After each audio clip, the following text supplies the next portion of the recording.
때문에 지금 물질이 없는 거예요. 늘 사는 것이 쉽고 사지 않으면 못 견디는 자의 유형으로 사는 것이 취미가 되어진 자들이 있습니다. 물질이 안착할 수 있는 시간이 없습니다. 계속 사야 하기에. 무엇이라도 사가지고 들어가야 하고 하나라도 사야 하기에 내게 있는 심각한 문제임을 알아서 이 문제와의 격렬한 싸움을 해나가야 합니다. 자, 자기 부인이 있고 남편이 있으면서도 늘 만족하지 못하여 동반자를 바꾸는 것이 쉬운 자들, 역시도 남이 가질 수 없는 대담성입니다. 만나서 헤어짐이 쉬운 자들입니다. 내게 유익한 쪽으로 항상 어떤 순간에도 갈아치울 수 있는 자들로 생각이 몹시도 간단하게 되어 있는 문제를 가진 자입니다. 이런 작은 것들이 우리들을 괴롭히므로 아무리 경건의 모습을 열심을 다해도 경건의 능력은 절대 가질 수 없음은 미혹하고 유혹하는 사단이 지금 진을 치고 안에서 자리 잡고 있기 때문이에요. 술을 마시지 않으면 잠을 잘 수 없을 정도로 술이 쉽고 기분이 나쁘거나 슬프거나 감정을 억제하지 못할 때에는 술이 없이는 못 잘 것 같은 자, 이미 중독의 영에 붙들린 자입니다. 억누르는 감정을 억제하지 못하여 상황 판단할 수 없는 초점을 잃게 되어지면 아무 때나 아무 곳에서나 지금 이 말을 하면 어떻게 되는가에 조금도 생각할 겨를 없이 입을 열어 폭로해버리고 혈기를 부리며 자기 속을 다 내어 보이는 자, 결코 세상살이에서도 성공할 수 없습니다. 어리석음 때문입니다. 나를 보여준다는 것은 이미 넥탕고를 보여준 히스기야처럼 상대에게 모든 비밀 문서를 내보이는 것입니다. 온유하지 못하고서는 잃어버린다는 것이 무엇인 줄 알아야 하지만 이미 부모로부터 조상으로부터 혈기의 영을 부어받아서 이런 사람들은 혈기 때문에 하나님 앞에 인정을 받지 못하게 됩니다. 그런 사람들의 특징은 뭐냐? 확 뒤집어요. 둔갑의 영입니다. 아버지가 맡길 수 없는 성품입니다. 여러분, 그게 없는 자가 어디 있습니까? 지금 우리가 다 해당이 됩니다. 지금 혈기는요, 모든 복을 차내버리는 자로 어리석음의 소치입니다. 혈기 한번 부렸다. 항아리에 물이 차야, 물이 아구까지 차야 주님 생명의 부활의 역사가 나타나는데 혈기 한번 부리죠. 발길질해서 항아리에 물을 다 엎었어요. 다 깨졌습니다. 다시 시작해야 돼요. 혈기가 이렇게 무서워요. 그래서 모세가 가나안을 못 들어갑니다.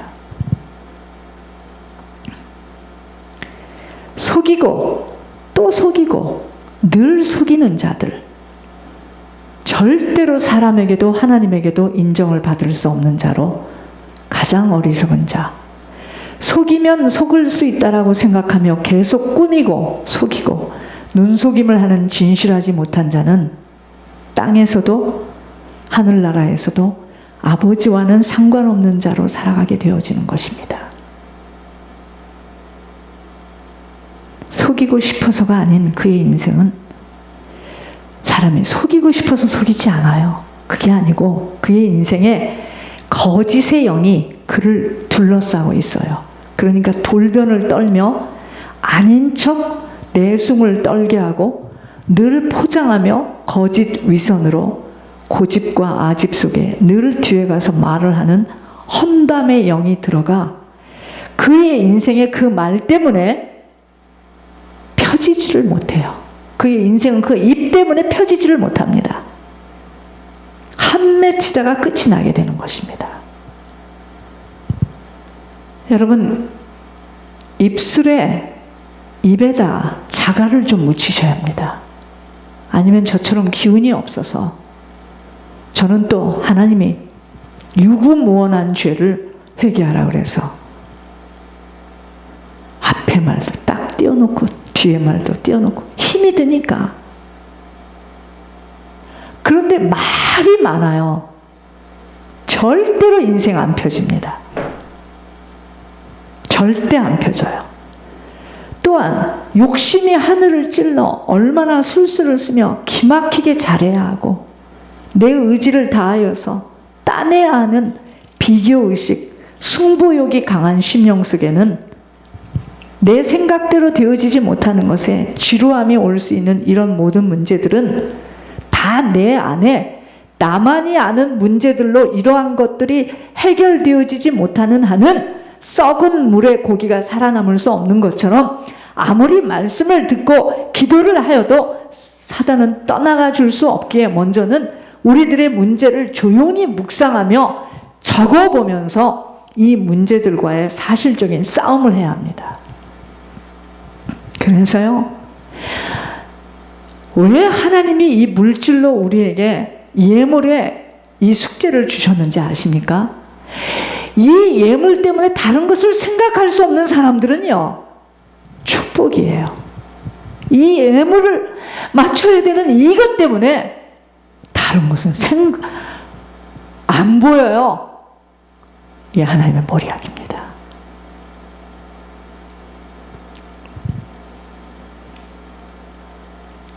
빨리빨리 제때 그 즉시에 적어두며 해결할 수 없음과 정리정돈이 전혀 되어지지 않은 상태는 우리들의 머릿속이 그렇게 지금 혼돈 속에 있다는 것을 알고 미루는 것, 정리정돈 되어지지 못한 상태에서는 사단 절대로 떠나지 않습니다. 혼미 그 자체예요. 이 게으름과 정리정돈이 안 되어지는 것도 유산입니다. 영적 유산. 부모의 혈과 피 속에 있는 문제가 후손인 우리들에게 내려와 있기에 이 문제를 사실로 잡고 내 자신이 싸우는 작업이 없는 한은 늘 안 치우고 늘 더럽고 늘 정리정돈이 되어 있지 않아 생각 하나를 정리정돈하여 집중할 수 없게 되어지는 것입니다. 여러분들은 가방 속을 한번 봐야 돼요. 우리 가방 있죠? 그것이 내 안의 모습입니다. 사람들 걸어다니면서 막 저 줄에 넘어지고 막 혼미 그 자체입니다. 사람이 그럴 수 없어요. 차근차근 팍 넘어지고 다리에 또 탁 넘어지고 손에 잡으면 탁 깨지고 정신질환입니다. 아니에요. 그렇게 이야기하면 소망 없어요. 소망 없습니다. 이 이야기를 듣고 깊은 수술을 받으면 소망이 있어요. 정리정돈, 정결함, 정확성, 정직함이 아니고는 절대로 하나님 담아줄 수 없습니다. 보여지는 것도 찾을 수 없을 만큼 혼돈 속에 있는데 무슨 영적 싸움을 따로 할 수가 있겠단 말입니까? 하나씩 하나씩 치워나갈 수 있어야 합니다. 이번 주에는 우리들에게 있는 나만이 갖고 있는 문제가 무엇인가를 조용히 적어보면서 하나씩 이 문제들과의 싸움을 해나가야 합니다. 저는요, 배운 사람보다 깨끗이 정리하고 깔끔한 사람이 하나님 앞에 훨씬 쓰임받는다고 생각합니다. 저 같은 경우에는 다른 사람에게 갚아가야 하는 빚이 너무도 신경이 쓰이는 체질이에요. 빚이 있으면 너무도 힘이 드는 체질입니다. 물건도 물질도 빨리빨리 정확하게 돌려주지 않으면 힘이 드는 체질이기에 고통스러워요. 그래서 예물을 온전히 못 올린 부분들을 지금 적어두고 채무로 올려두며 어떻게 갚아갈 것인가를 늘 고민하며 생각하며 연구합니다. 왜냐면요, 제 자신이 못 견뎌요. 못 견딥니다. 오늘 다윗이 가지고 있는 이 영적 문제에 걸려들어 순간의 범죄로 인하여 가문에 칼이 끊어지지 못한 교훈은 우리들에게 남은 시간 내게만 있는 문제들을 놓고 고민하며 고심해야 하는 하늘의 메시지입니다. 이것은요, 아무리 기도만 해서는 아니 되는 문제입니다. 예를 들어 사실을 말할 수 없는 꾸며대는 영적 문제는 어떻게 하든 있는 그대로를 말하려고 혀를 깨물어요. 거짓말 하려면 혀를 탁 깨무세요. 노력해야 합니다. 기도는 하나님 나 이제 그만하게 해주세요. 이 머릿속에 생각이 스탑되게 해주세요. 나 좀 살려주세요. 그게 기도입니다. 앉아서 우세요. 하나님 나 언제까지 이럴 겁니까? 정리정돈이 안 되는 문제는 한 가방씩 하나씩 정리하도록 시작되어야 합니다. 혈기를 부리고 판단 정죄가 심한 성품은 그러한 말이 나오려 할 때 입을 딱 잡고 안 하는 것입니다. 내 욕심만 부리고 나만 생각하는 고집스러운 자들은 아버지가 보고 있다는 것을 안다면 내가 손해를 보아도 아버지 나라에 확장되어지는 쪽으로 선택하여 결정해야 합니다. 이 강단에서 수도 없는 말씀을 드렸습니다. 우리가 어떤 신앙생활을 하며 어떤 인간관계 속에서 무엇을 뿌리는가는 후손들에게 그대로 모판에 맺어질 열매임을 알아 정말 조심조심해서 살아가야 합니다. 그 사람 하면 정확한 사람, 정직한 사람, 긍휼함이 많은 사람으로 판단받아줘야 합니다.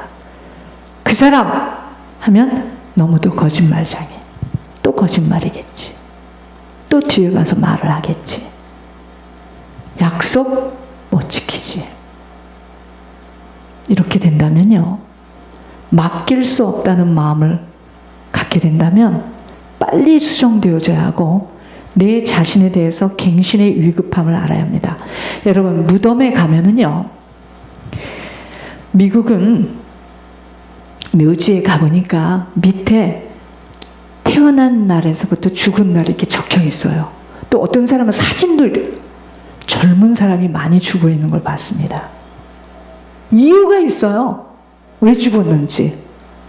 제가 왜 이야기를 하느냐면, 내가 그렇게 거짓말을 하고 꾸며대고 뒤에서 말을 할 수밖에 없는 이유가 있어요. 그러나 하면 안 됩니다. 그건 내 가문이 죽어요. 이러한 성품으로는 아무것도 아버지는 담아줄 수 없습니다. 다윗이 강간죄를 범한 후에 그의 죄는 사해 주심을 받았지만 여호와의 원수에게 비속거리가 생긴 것으로 보응을 치르게 돼요. 그 가문에 칼이 끊어지지 않고요. 다윗이 사울에게, 압살롬에게 그렇게 공격을 당한 것이 그냥 있는 일이 아닙니다. 보응이에요. 우리 한 사람이 어떻게 걸어가는가에 따라 후손만이 아닌 천대가 달려있기에 그렇게 함부로 내 형편 처지에 따라 마음대로 육신 따라 선택되어서는 나만이 아닌 후손 온 가문 지옥으로 떨어집니다. 그러나 이러한 소식을 농담으로 받기에 들려지지 못하기에 확신을 가지고 걸어가는데 그러한 인생은 내리막길의 인생을 살아갈 수밖에 없게 되는 것입니다. 자, 내게 있는 문제와의 이 문제를 내가 어떻게 싸워가야 할 것인가? 나만이 아는 문제. 1번, 내게 있는 문제가 어떠한 문제인지 정확하게 규명할 수 있는 영적 눈이 열려져야 합니다. 2번째, 이 문제가 얼마나 고질적이고 언제부터 이 문제가 나한테 이렇게 붙었나? 뿌리를 찾아가야 합니다. 도대체 언제부터 나는 이런 문제 속에서 살아왔는가? 3번째, 하나씩 처리해 나가는 일에 어떤 아픔과 고통의 수술이라 할지라도 담대히 받아들일 수 있는 자세로 치를 떠는 굴욕감을 가지고 수술대 위에 올라가야 됩니다. 지금 우리들은 수술받고 있는 겁니다. 4번째, 내가 그렇게 그런 죄를 많이 지었고 내가 그런 일을 겪었다는 것은 나와 같은 자가 많다는 이야기예요. 나와 같은 자에게 답을 줄 수 있는 자로 내가 완치되어서 다 치유받아서 증인의 삶을 살아갈 수 있도록 치유받으면, 수술받으면 회복의 새살이 올라오겠죠. 소망 가운데 기다려야 합니다. 다섯 번째, 나의 문제를 핑계와 이유를 대게 된다면 절대로 나는 수술도 받을 수 없고 회복도 받을 수 없고, 이것 때문에 우리 후손들 그대로 유산으로 내려가 재앙을 만납니다. 여러분, 우리 후손들은요, 지금 그들이 어떻게 하고 있다, 그건 중요하지 않아요. 앞으로 부모, 가문의 영적 문제를 그대로 받게 되어 있습니다. 신앙은 하루하루 변화되어지며 실제적으로 내 자신이 바뀌어지는 역사가 없이는 아무리 말씀을 듣고 있어도 내게만큼은 아무것도 일어날 수 없다는 것은 법칙이라는 것을 알아야 합니다. 그러므로 속사람이 정말 바뀌어지고 변화되어지는 일에 혀를 깨무는 아픔을 겪어도 수술받아줘야 합니다. 수술받아서 그 흑암의 자리들이 잘라지지 못하는 한은 언제 그 영적 문제로 인하여 내가 또 다윗과 같이 참혹하게, 꼭 음란의 문제가 아닙니다. 내가 언제 또 사기를 당할지, 또 다른 거짓말로 목회자를 쓰러뜨릴지 모릅니다. 그것은 내가 사단에게 쓰임받는 일이기 때문이에요. 예를 들어서 내게 있는 영적 문제로 인하여 생각할 수 없는 찰나에 나는 끌려갑니다. 여기까지 와서 하늘의 음성을 듣고 그렇게도 하나님이 하시는 명령들을 받았으면서도 자신들에게 깔려있는 문제가 올라와 잘못된 판단을 할 수밖에 없어 끌려갈 때 그것이 육신으로는 편안한 인생이 될지 모릅니다. 영적으로 보면 얼마나 무서운 일입니까? 천국을 놓치게 되었으니. 그러나 이러한 표현들을 농담으로 들으니 문제입니다. 농담인지 진담인지 살면서 깨닫게 될 것이고 죽어서 깨닫게 될 거 아니겠습니까? 믿고 안 믿고는 모두가 각자의 복일 뿐입니다. 하나님은 공의의 하나님으로 뿌린 것에 대하여 반드시 갚아가도록 하시기에 속사람의 치유 변화되어져 살든지 죽든지 이제는 아버지 뜻대로만 살아야 합니다. 우리 자신을 온전히 아버지에게 내어놓아 수술받아야 합니다. 여러분, 수술받지 못하면은요, 같은 문제로 같은 인생을 반복하여 살 수밖에 없습니다. 오늘 메시지 굉장히 중요한 메시지입니다. 그 누구 한 사람도 예외 없습니다. 저부터 시작해서 우리 교회가 지금 이 문제가 해결이 안 됐기 때문에 목회자는 계속 당하는 거고 계속 어려움을 겪는 거예요. 하나님 그래서 이 말씀을 주셨습니다. 자, 교회 소식을 보겠습니다.